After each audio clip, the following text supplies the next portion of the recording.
not in the official sense that the government sends you a paycheck after age 65, but simply financial freedom. So enough investments that you can cover your living expenses.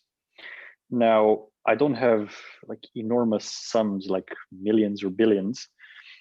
I live in Romania, which the cost of living is very, very small. So I have just enough so I can start paying for food and bills and not have to work, you know. And because I only have to take out a small part of my trading account to live on, the rest of the money continues to grow. So in time, 5, 10, 20 years from now, I'll have bigger and bigger sums. So how come I reached this goal so soon? Well, part of it was starting early, but actually the bulk of my money I made in the last 2 years, even though I started investing 10 years ago. So it took that long simply to find something that works and actually develop myself to a point where I can apply the strategy, right? Because a great trader once said, if I would post my strategy in newspaper, people would still lose money. Because that's not the hardest part, what stock to buy, but actually the discipline of sticking to a plan, right? And I synthesized what I've learned in a few simple rules so I can teach it to others more easily, specifically to my kids, so I can create a dynasty. But anyway, and the first idea in that list is that becoming rich is simple, not easy, but simple, technically speaking. And the reason why so few succeed is lack of patience. And just this fact alone then creates so many mistakes in the market. So we've all heard stories of people making enormous sums in the stock market. And it is possible. But the thing is, oftentimes they either got lucky or they did a few things right and the market was extremely favorable and they didn't even expect to make so much money, or they are actually extremely skilled, but the level of difficulty to achieve those high returns is so astronomical that it's not a practical goal to chase after such returns. So the big click was, I think, a year and a half ago, where I looked over a few stocks that I analyzed right in the beginning in 2010, just to see how they did, right? I didn't hold these stocks. I was taught to trade them actively, just to like catch the uptrend and then sell before they drop. Right? So hold the trade for a couple of weeks. But I said, what if I just bought and hold them for the last 10 years? Those 4 stocks were Apple, Google, Amazon, and eBay. These 4 stocks went up anywhere between 500% and 2000%. And I was like, I'm a fucking idiot. For the last 10 years, I've been testing a bunch of these dumbass strategies, looking at chart patterns to catch just the perfect uptrend. While I already found the opportunities, I just didn't have the discipline and psychology to buy and then do nothing. Wow. This does sound amazing, and it's genius in its simplicity. Most of the Right. times we are looking for very complex things because maybe it's in the human nature to want things to be more complex. But this is a fantastic strategy. And did it help that you began trading since 10 years ago, or would you say that the last year's experience is far more valuable? I mean, I had to go through that period because I started making mistakes early, right? So I had time to correct them. I mean, when I first began, I learned fairly simple strategy of how to find companies based on, for example, the products you already use. And then, if you really like the product, analyze the company that makes the product, right? So for example, the iPhone. That's how I looked into Apple. And then a few simple metrics to look at their sales growth, profits, cash flow, blah, blah, blah. And then some rules of when to buy, when to sell. So that was it. And the problem is I knew enough to get started, but I didn't know enough to know what I don't know. So with this limited knowledge, I went in, and it just so happened that the market was favorable. So, I was 14 years old. I had no fucking money. I couldn't even open a brokerage account. So I told my dad, like, hey, Dad, look at this strategy. So he gave me a few $1,000s to test it out. Bought my first stock, eBay. I put $5,000 into it. That was stressful as shit because, it's the leap of faith of, okay, you read all this theory, but now you actually put money on the line. It's not even your fucking money. Like, and I buy it and it goes down. Shit. As soon as it went up 5%, sold, made $200 in profit. Like, okay, this kind of works. So I kept using the strategy for the first 2 years. I think I even doubled my money or something. I made pretty good returns first couple of years. But again, the market was favorable. And just like a teenager, if they get their driver's license, the most dangerous thing they can do is break the speed limit and not have an accident, because next time they'll go even faster. And then eventually, so I kept pushing it. I kept risking more and more and more, even borrowing money from the broker and more. It was insane. In, what was this, summer of 2012, I doubled my money again in just 2 weeks. It was insane. I mean, the best day of that summer, I made $9,000 in one day. Wow. And you were how old? 16. 16, okay. Yeah, this was unreal, right? I was like, fuck this, I'm gonna quit school, become a millionaire. And because I had so much risk and no proper control of my portfolio, eventually some news came out, the stock dropped, and I lost over $30,000 in one trade. Wow. That was traumatic. Like I think as a protective mechanism, I became just numb, just so detached, and like a legit trauma. And I said, fuck this, I quit trading. Like I didn't even say it. I just ignored looking at it. My dad closed the trade. And for a year, I did nothing in investing. And so it was beneficial to start early because I could do all those mistakes and then build upon it as I learned.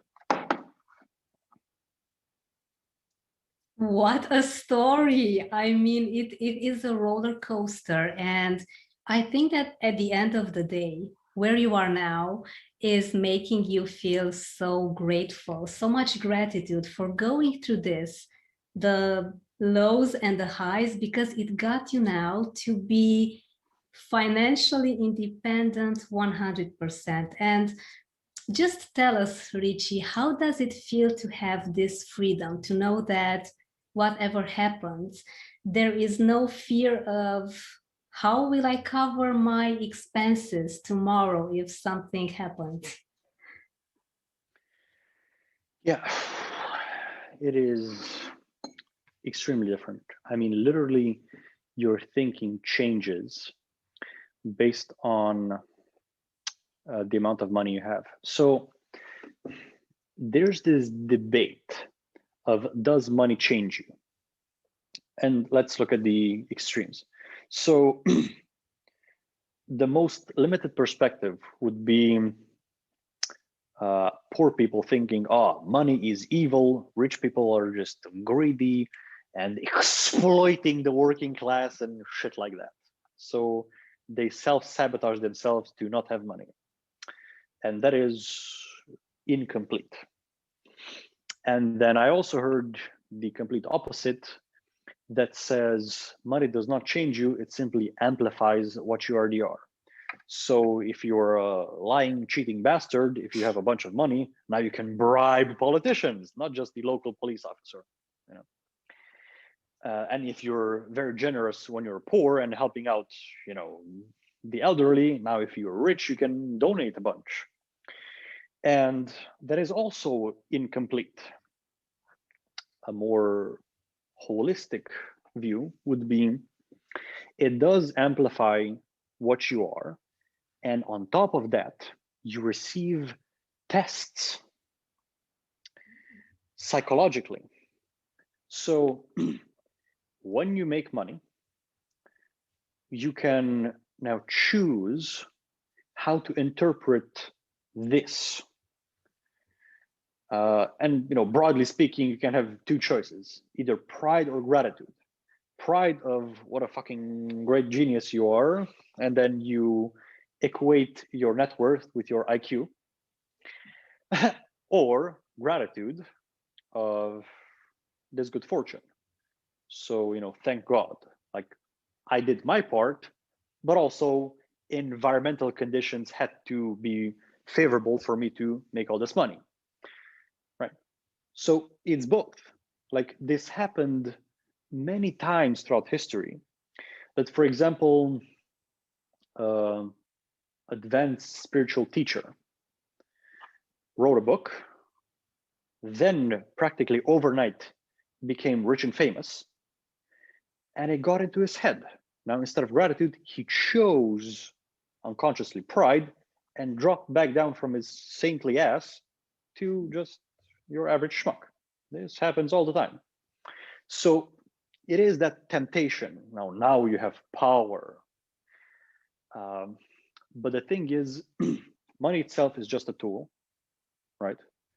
Is your intention behind it. So if you are, okay, practically speaking, my intention overall, like in life, we summed up in the phrase to accelerate the evolution of humanity, right? So make people more healthy, make people happier, better relationships, better finances, just overall accelerate progress, right?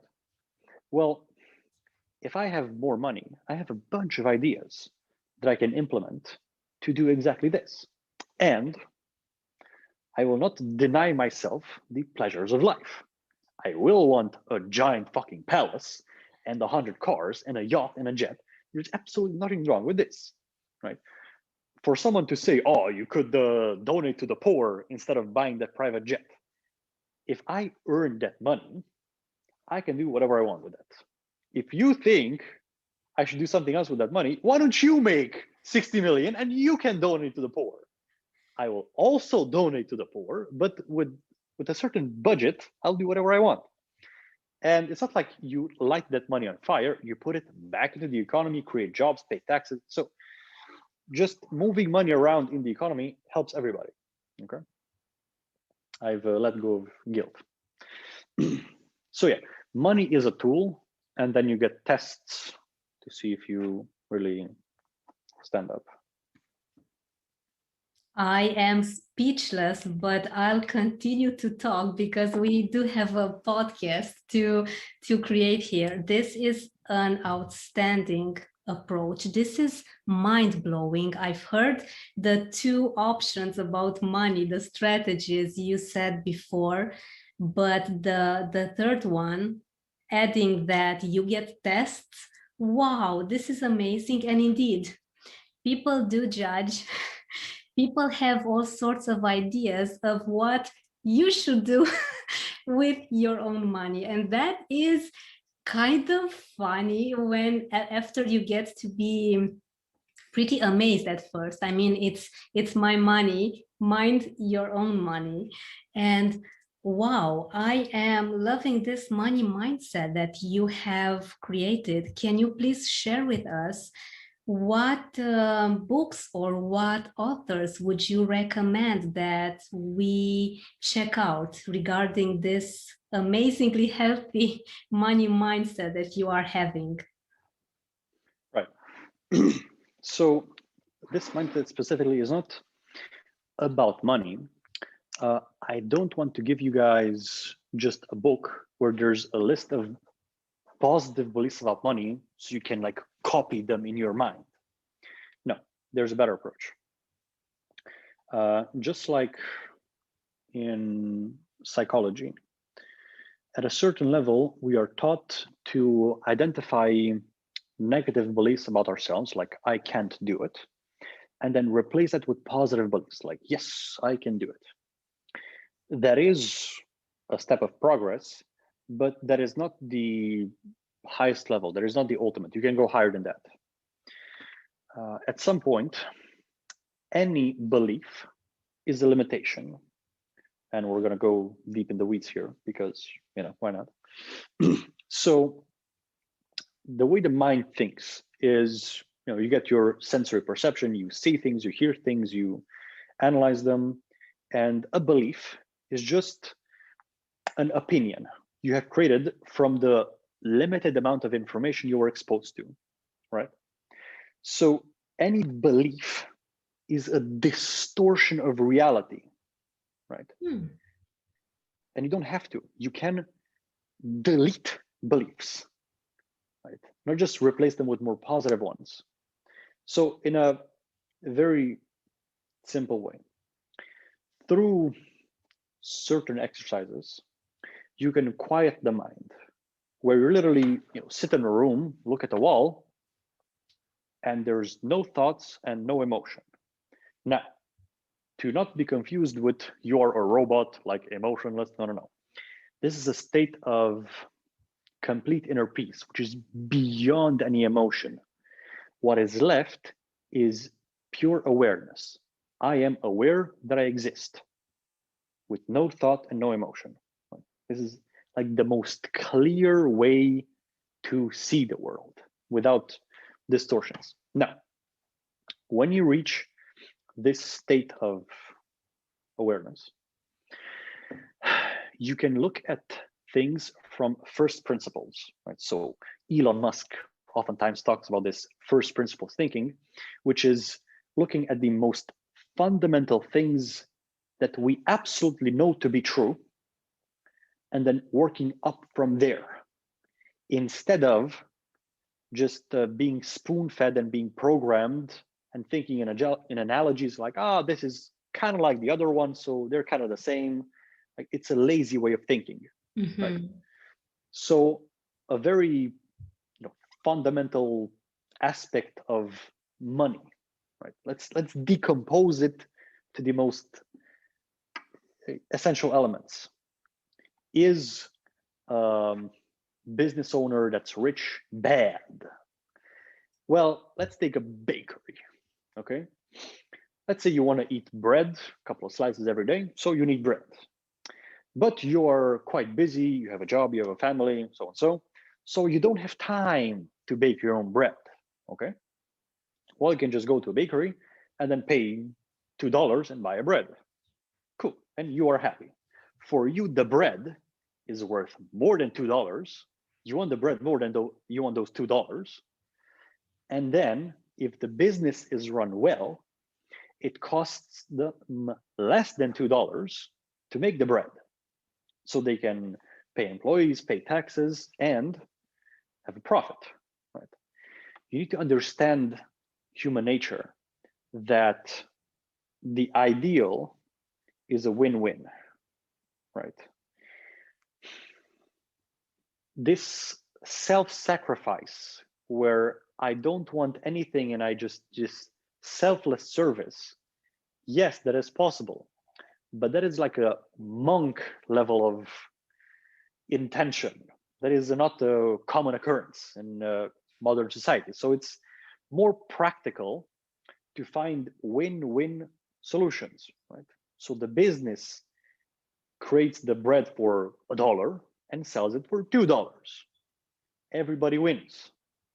And if the business can scale up and create many shops and sell a lot of breads, the owner can become a millionaire, right? And there's nothing wrong. Like, we as a society should want that business to thrive and for that person to make exorbitant sums, and then he can do whatever.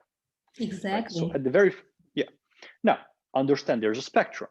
So you can do the same with illegal businesses. You can sell drugs, which hurt people. They don't pay taxes and just creates violence. So in that case, it is destructive. But you can't just take this overall brush across everybody that all rich people are bad. No. So, books. There is one great book that teaches you how to delete beliefs in a way, just like clear your mind and achieve that inner peace. It's called Letting Go by David Hawkins. Fantastic. I can give you the 30-second summary. So here it is. When you feel a negative emotion, most people, what they tend to do is either express it. So for example, with anger, they shout or they hit somebody, or they repress the emotion, just push it aside, but not solve it actually. And there's another better way, which is to let it go, which means when you get a negative emotion like anger, just allow the sensation to be in your body without resisting. It's the trick. It's like relaxing into it. Don't judge it. Don't try to make it go away. And the fact of you not resisting makes it like dissolve in a couple of minutes. It's amazing. And if you do this long enough with a particular emotion, you'll feel it more and more rarely and with less and less intensity. And you can do this with all kinds of beliefs. And in the book, it gives you a list of all the things you can let go of. But with this, you can quiet the mind and then see things clearly and then get great results and be happy. Wow. Indeed, I do believe, as you have taught me in your amazing Enlightenment course 2 years ago in 2019, in March, that's how a strong impact it had on me. I still put in practice concepts of how to get rid of things that are actually non-important and non-existent. And I am very grateful that you said this, because I'm pretty sure that our audience is very eager to see your YouTube Enlightenment course as well. So I'll make sure to add this amazing piece of material in the description Actually, here on YouTube. that is not public anymore. I made that unlisted. Yeah, the book is sufficient. It's much simpler and easier to teach. I recommend that. Wonderful. Rather. So I'll put the link to the book, because it's a very simple way to deal with your emotions. And I kind of use the same approach with fear as well. I like to encourage the people, the entrepreneurs I work with, to simply get the fear into their awareness. And it actually goes away, maybe not on the spot, but as you said, in a few minutes, you become a completely different person. Richie, as we were talking a bit about fear, can you please share with us, how was your relationship with fear originally when you began your trading actions? Yeah. So I started really working on my psychology improving at like age 17. So when I started trading, I had no training in my mind. So I was at the mercy of fear and greed and all those other emotions in the market.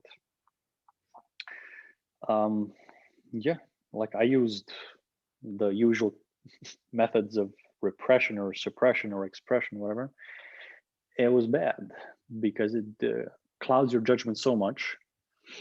Like, with the first trade, I mean, the risk was small. It was a small amount. If it went down enough, I would just sell and cut my losses. But still, there was huge fear compared to now when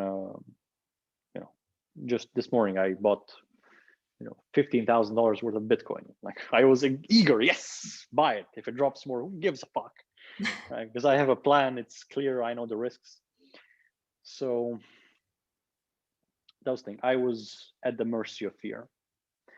And as time went on, my methods got more sophisticated. So at age 17 to 20, I learned mental techniques like visualization, affirmations, stuff like that, which does help to some extent, but you gotta kind of keep doing them,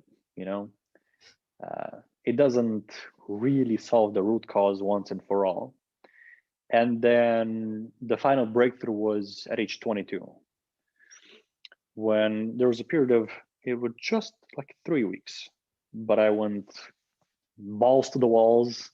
I let go of almost everything in my life, the attachment to them, and then that inner peace just prevailed. And since then, I still have some fluctuations, but I quickly come back to this baseline of Zen.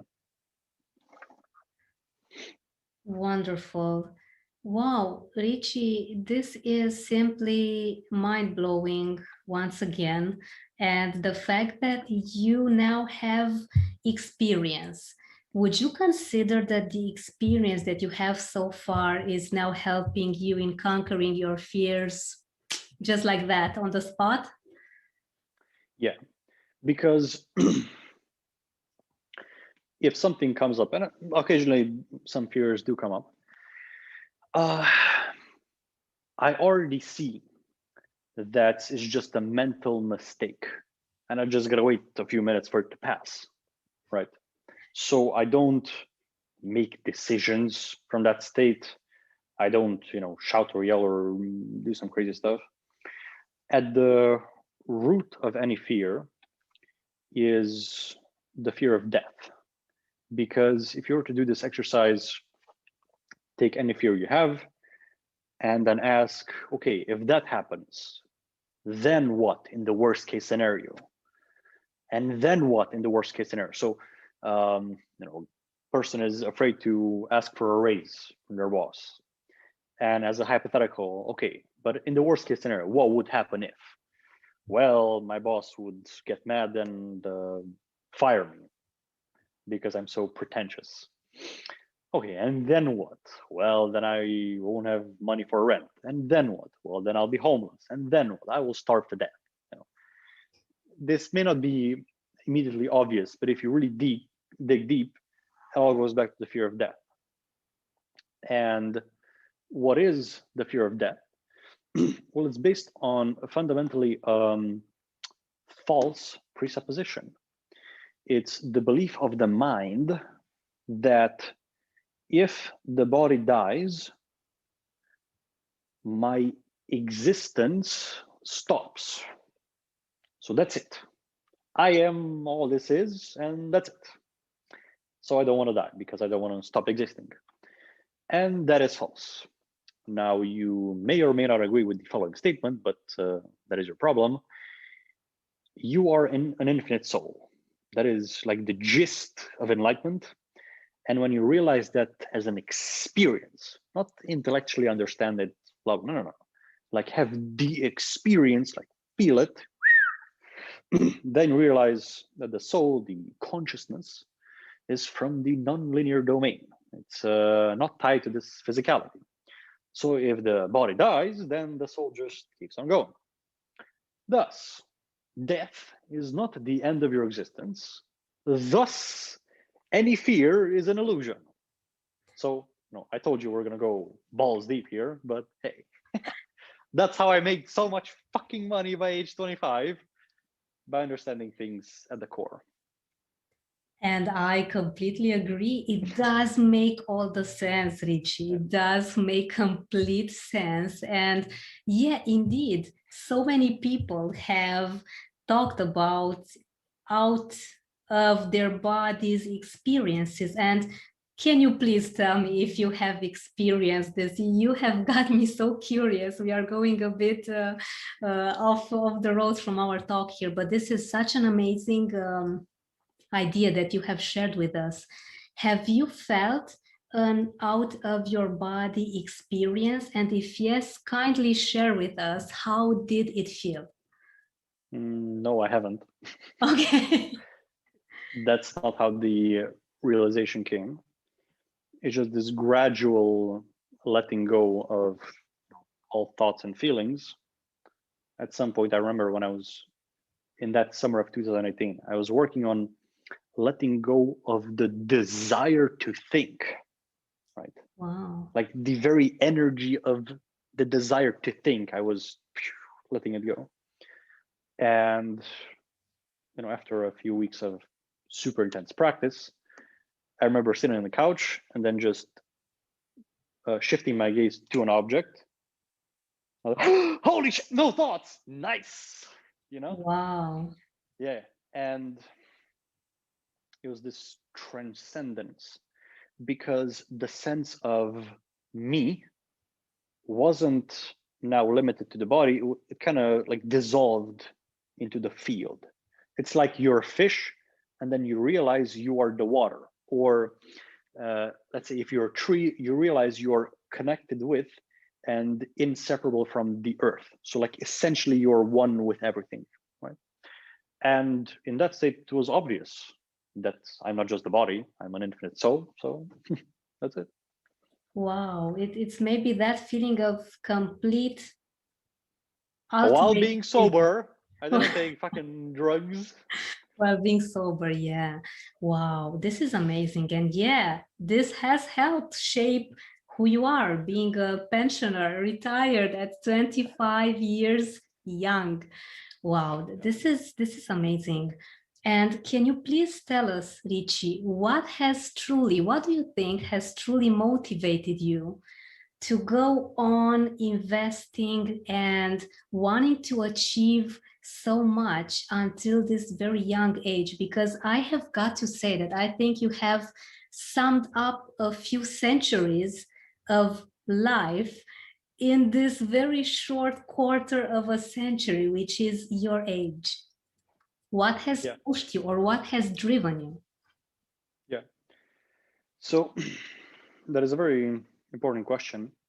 And this goes down to the difference between personal development and personal evolution, right? Mhm. At some point, just spontaneously, this came to me like, wait, what is the difference? Personal development, as is taught in the mainstream, is just doing certain things better. So learn these sales tricks to double your income. Optimize your time so you have an hour extra free each day, or do these pickup lines and you can get laid. And they do improve your life, but quite a small amount, and it's very limited. So personal evolution is completely different. That is a fundamental change in the level of consciousness. And in the book Letting Go, there's a very good explanation where you can actually measure the level of consciousness of a person's like how developed is your mentality, right?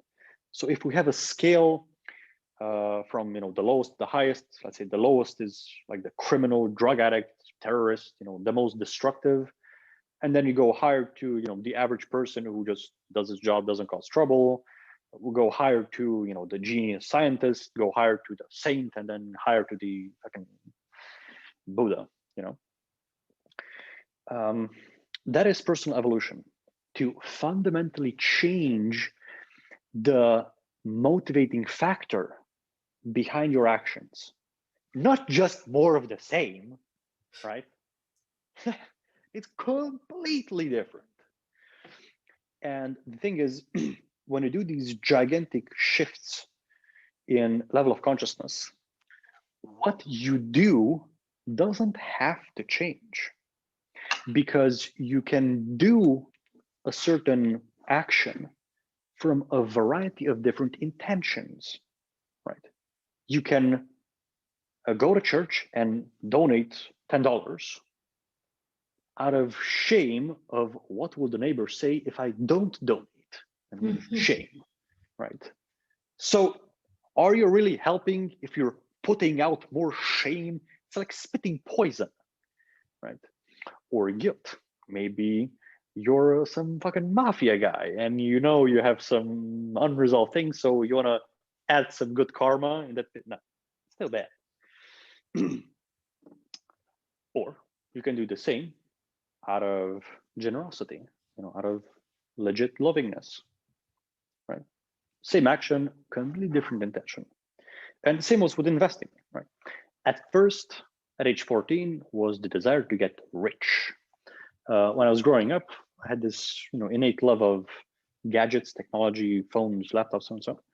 So I kept bugging my parents, like, "Hey, buy me this," and they were building their career. They didn't have just endless amounts of money to throw around.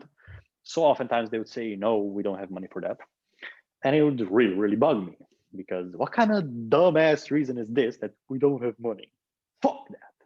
I want to make so much fucking money that I can buy whatever I want. So that's not a question of do we have the money, but do I want it, right?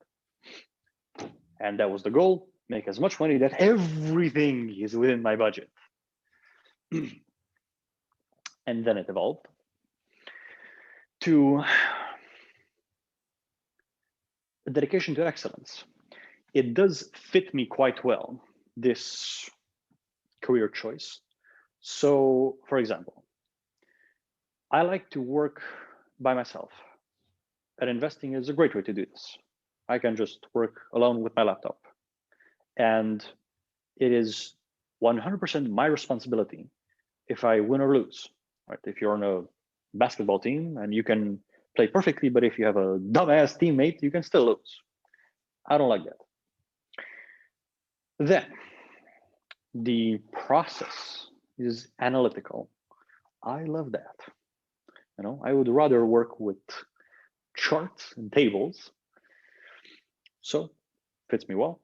Plus, it offers me great leverage. And probably with investing, you can have the most leverage in the economic world out of any other profession. I mean, if you have sufficient amounts of money, you can work an hour a year and make $1 billion. Like, where the fuck else can you do that? Right? I don't think there's. So that's nice. And then the intention evolved more and more to encompass not just me, but in the entire world. So it became clear, accelerate the evolution of humanity. And all these ideas of projects came up, which, would help if I had more money. So now I want to enjoy life and help others. That is my current intention. Wonderful intention and great goals, Richard. And since you mentioned leverage, would you ever consider investing into real estate? Is this maybe on your to-do list in the future? Not really, because in terms of leverage, like amount of time required per investment. So if I find a great company, let's say Tesla, I even have little pin. Oh, those are cool. Those are so cool. So, okay, let's say I realize Tesla is a great investment. How much money can I invest in Tesla? If I had, what is the maximum amount of money one could invest in Tesla? Well, their market cap is like 700 billion. So you can buy 10% of a company. So with just one opportunity that I found, and it would take me, I don't know, maybe a couple of weeks to analyze thoroughly, I can invest $70 billion, and that's it. Like, how long would it take you to invest 70 billion into real estate? Like, how many goddamn fucking houses and apartments would you have to buy? I don't know. It suits me better, this the business, because you buy a company and without using borrowed money. So when you invest in real estate, you kind of have to use leverage, borrowed money from the bank. But in stocks, you could buy $1,000 worth of Palantir. That's a great new company that I found. It's an AI data mining and stuff. You invest $1,000. The worst you can lose is $1,000, but it can go up 50 times. So the risk reward is amazing. And even if it crashes because of some economic recession temporarily, it can crash however much, and I don't care. But with real estate, if it crashes sufficiently much, you could have problems because you have massive debt. That's why my goal is scalability. So I want to earn a return higher than the market average for as long as possible, right? And then teach my kids to continue, and for them to continue as long as possible. And it's just easier to execute and fits me better, businesses. These digital options that you are talking about with trades and stocks, this is simply, I agree, the easiest way, and you can work from anywhere with a laptop, with your phone. Richie, do tell us about Etoro and your system that you have there, because honestly, I cannot wait to have higher amounts of money to start investing with you, because to be honest, I'd rather trust someone that has thousands of hours already invested into knowledge and trading and stocks. And you can actually get to copy Richard there on this platform. Can you please share more with us about this? Yeah, so I will tell you guys exactly what I do in investing, not just fucking random hokey pokey fundamental aspects that you can't apply. I will tell you exactly how to find opportunities. But after I tell you, and let's say you like my strategy, on this broker Etoro, I have an account. I invest this way, the way that I'll tell you. And you can make an account, and with one click, there's a click button called copy. All my trades are automatically copied in your account for no commission. And you get the exact same returns as me. And in exchange, I get paid by Etoro 1 to 2% of the amount you copy me per year. So it's win-win. Now, here's the strategy. So I made most of my money in Tesla. I analyzed the company thoroughly. I understood they have a massive competitive advantage, and it is still highly misunderstood. That's the best, And I thought, okay, I will hold Tesla stock until they won't grow fast anymore. Right?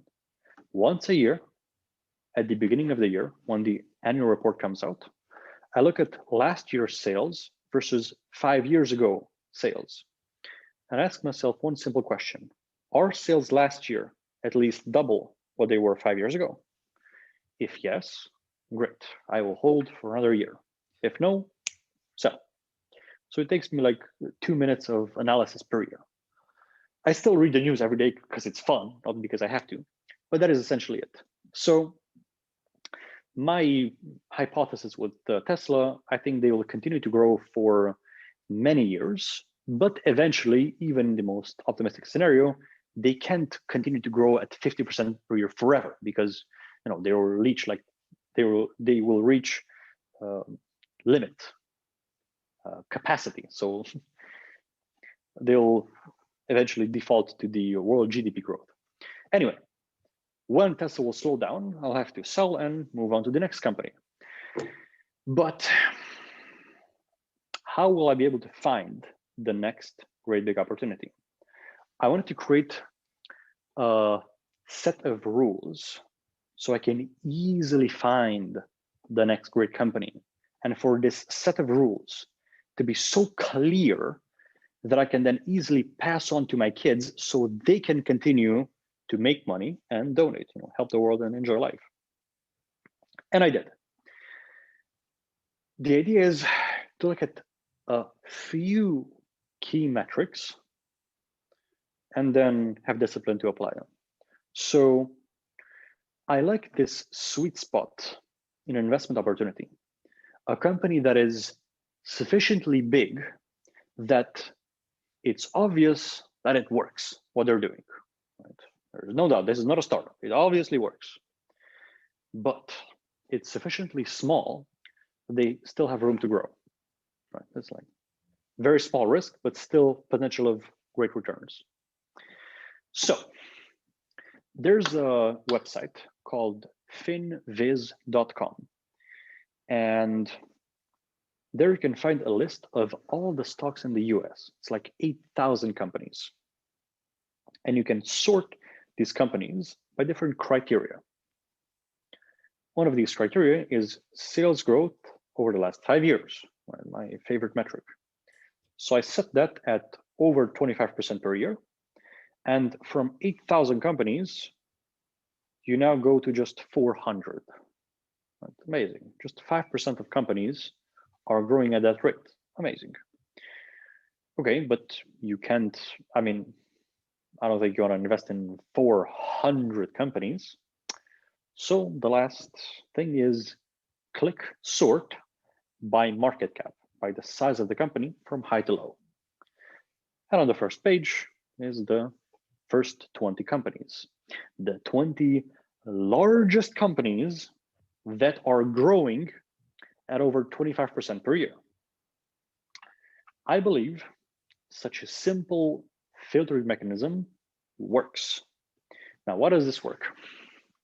Well, to make the counter argument why it would not work, if you were to invest in these companies and just get an average return, it means all their future potential is already priced in.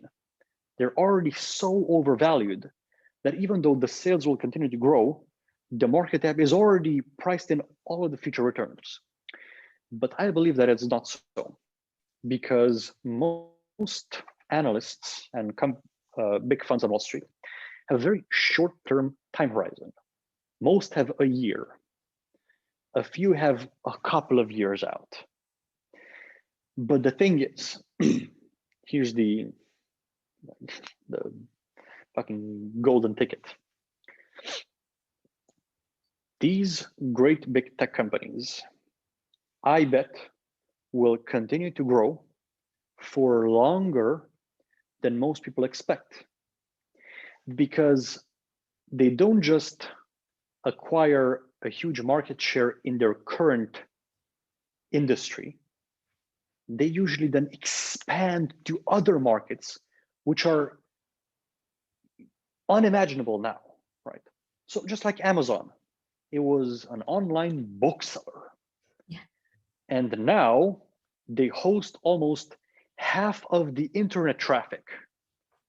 What? That's fucking crazy. And that's where they make most of the money. And then they went into publishing, and now they're a movie studio, and like all these crazy, they keep expanding, right? So how do you know when they will stop growing? I don't know, right? Tesla, they just make expensive luxury electric cars. Fine. And then they started making solar panels and batteries, and soon self-driving cars, do robo-taxis, and then do the same thing that Amazon did with web services. They'll have giant supercomputers to train neural networks for artificial intelligence. Like unimaginable things. And they will not stop because they have some of the smartest people there, and it's in their fucking DNA to be so smart and ambitious. I bet they will continue to grow. So out of those 20 companies, the biggest that are growing fast, I put an equal amount in each, 5% of my portfolio, and then I rebalance regularly.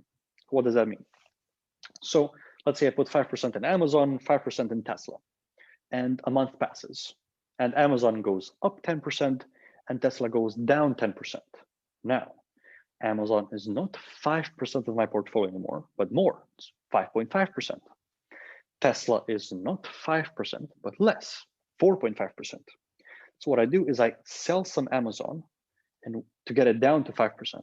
And with that money, I buy Tesla to get it up to 5%. What have I done with this? Buy more when it's low and then sell some when it's high. Buy low, sell high. But without having to predict which stock will move. So you add additional returns. I've been investing this way in my personal account in Revolut for almost a year, and I'm up like 15, 20%, something like that. It fluctuates every day, but something like that. Pretty good, right?